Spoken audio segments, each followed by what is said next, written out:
हा महाराष्ट्र शासनाचा जो जी.आर. आहे, जो जरांगेंना मुंबई बाहेर काढण्यासाठी हतबल असणाऱ्या शासनानं जो हा जी.आर. काढलाय, या जी.आर. मधला शेवटचा जो पॅराग्राफ आहे, तो पॅराग्राफ एका ॲफिडेव्हिटवरती गावामधील एका जरी माणसाकडे कुंड्याचं सर्टिफिकेट असेल आणि त्या माणसानं जर हे ॲफिडेव्हिट दिलं, तर त्या गावातल्या ज्या माणसांनी सर्टिफिकेट मागितलंय त्या माणसांना हे सर्टिफिकेट मिळणार आहे.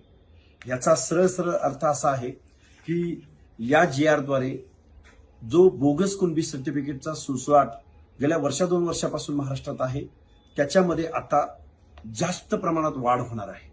आणि बोगस कुणबी सर्टिफिकेटद्वारे महाराष्ट्रामध्ये बेकायदा सर्टिफिकेटचा सुळसुळाट या महाराष्ट्रामध्ये होणार आहे.